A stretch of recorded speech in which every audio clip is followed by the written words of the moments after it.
வணக்கம். சாயனம. திருவாசக பதிகம் எழுதி முடித்தவுடன் மேலும் ஒரு பதிகம் வேண்டும் என்று அந்தணர் வேண்டுகிறார். திருக்கோவை பதிகம் என்று மறுபடியும் மாணிக்கவாசகர் சுவாமிகள் சொல்ல சிவபெருமான் அதை எழுதி முடித்து விடுகிறார்.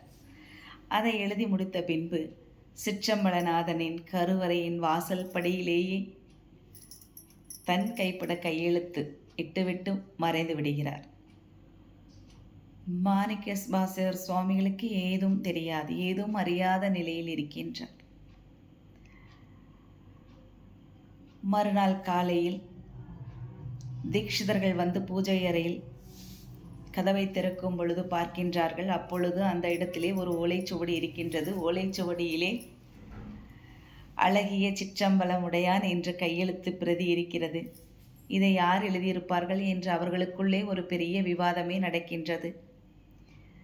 இறைவன் வைத்துள்ளாரா அல்லது வேறு யாரேனும் வைத்து விட்டு சென்றார்களா என்று தெரியாத நிலையில் அவர்களுக்குள்ளே ஒரு கேள்வியாக பலரும் கேள்வி கேட்டு அவர்களே பதிலை சொல்லிக் கொண்டிருக்கக்கூடிய நிலையில் உள்ளார்கள்.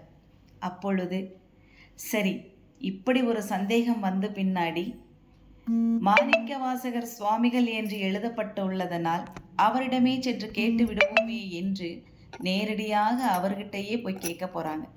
அப்போ கேட்க போகும்போது அவருக்கு எதுவுமே தெரியல. அப்போது அவர்கிட்ட அவர் அந்த ஞான நிலையிலேயே, ஒரு தவ நிலையிலேயே மாணிக்கவாசக சுவாமிகள் இருக்கும் பொழுதே அவருக்கு அசரீரியின் மூலமாக சிவபெருமான் உணர்த்துறார்.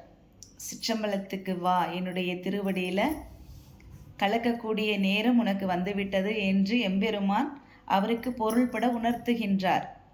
இதை அவர் வெளிப்படையாக கூறாமல் அங்கிருக்கக்கூடிய தீட்சிதர்களிடம் என்ன சொல்கிறார்? நான் சிற்றம்பலத்திலே வந்து உங்களுடைய கேள்விகளுக்கெல்லாம் நான் விளக்கம் கொடுக்கிறேன் அப்படின்னு சொல்லி அவர்கள் நடக்க இவரும் தானும் நடந்து சென்று சிதம்பரத்திற்கு வருகின்றார். சிதம்பரத்திலே ஜோதியாக கலக்கக்கூடிய ஆனி மாத மகம் நட்சத்திரம் மாணிக்கவாசக சுவாமிகளுடைய அற்புதமான குரு பூஜை திருவிழா, பெருவிழா. அந்த நாளில் அற்புதமாக ஒரு சில விஷயங்கள் நடக்கப் போகிறது என்று யாருக்கும் தெரியாது. மாணிக்கவாசகர் சுவாமிகளுக்கு மட்டுமே தெரிஞ்ச ஒரு அற்புதமான அந்த ரகசியம். அது ரகசியம் எப்பொழுதும் ரகசியமாகத்தானே இருக்கும். அதுபோல் சொல்லிய பாட்டின் பொருள் உணர்ந்து சொல்லுவார் செல்வர் சிவபுரத்தின் உள்ளார். இதனுடைய முழு அர்த்தமே இறைவனால் மட்டுமே காட்ட இயலும், அவர் மட்டுமே சொல்ல இயலும்.